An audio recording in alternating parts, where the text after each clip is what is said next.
They pump out Adele in ye old beer garden at the White Horse, Longford, next to Heathrow.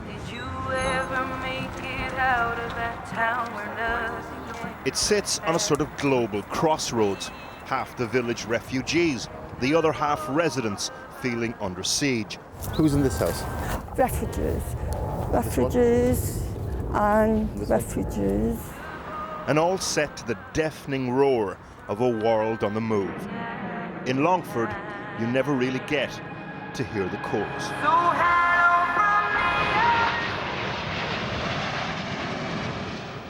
The landlord of the King's Arms has been on his own migrant journey. Rana Safe's pub is opposite the Heathrow Lodge, a hotel that takes in refugees. I decided that I'm going to leave this place in the end of this month. The hostel, and indeed this entire section of the street, is owned by a multi-millionaire who has a subcontract with the Home Office. I mean, no tourists, no one is staying here, just refugees are staying here. It's almost 2 years now, more than 2 years. So I had a very bad economy. Rana's filmed refugees being bussed here from across the southeast. From here, they travel to other accommodation around the country, awaiting a decision on their asylum claim. Rana bears no ill will towards the refugees or the businesses profiting from the contracts, although sometimes that's harder than others. You want to see the stretch limo? Yeah. Like the time contractor Serco ran out of people carriers and someone booked this instead. The driver came and I asked him about price of limo. He said, open the door and look inside. I opened the door. It was 7 refugees. I mean, they were sitting. I said, they are refugees. Oh, then he said, who damn care? I got £3,000. Rana has now left Longford, one of the losers in the business of asylum. There are winners too. For that, take one of the Heathrow car park pods. About half the village of Longford, all the refugee accommodation, this luxury hotel, all part of what makes Serinda Arora, who started off as a Heathrow baggage handler, worth over £350 million. Newlyweds Sibra and Mustafa have just arrived in one of his rooms, via Iraq. They ask for anonymity, afraid of jeopardising their asylum claim.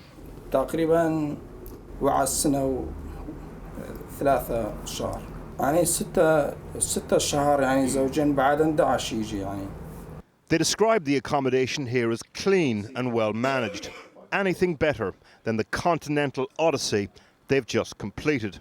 يعني ما بيعرف يعني أنا تركيا وبعد 4 أيام الرعا 4 أيام رعا بالجنجل وبعد ستوب.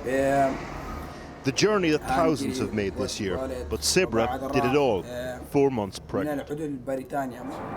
Next door, Irish Kathy moved to Longford as a newlywed as well, a long time before flights were coming in every 3 minutes.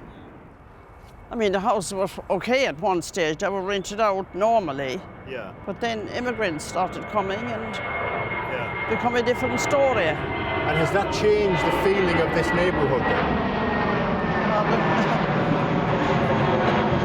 What you say? You know why they want to come to Britain. You don't need to ask me. Why do you think? In the village, she's Irish Kathy, to distinguish her from her neighbour, Kathy.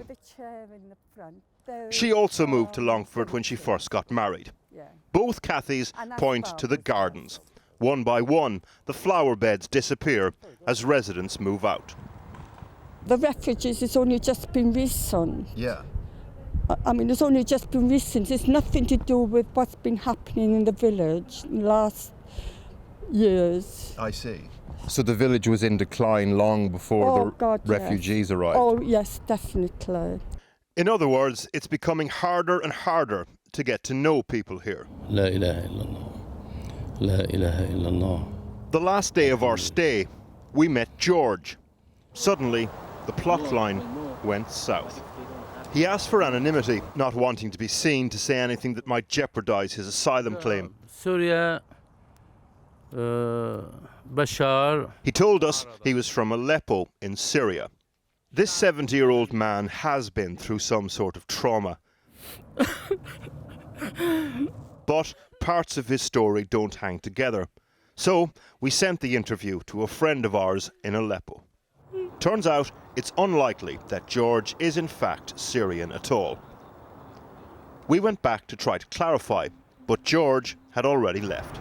Like Kathy would say, hard to get to know. Which is the point. For some residents, the once established community they chose as home becoming just another transit point in the global village.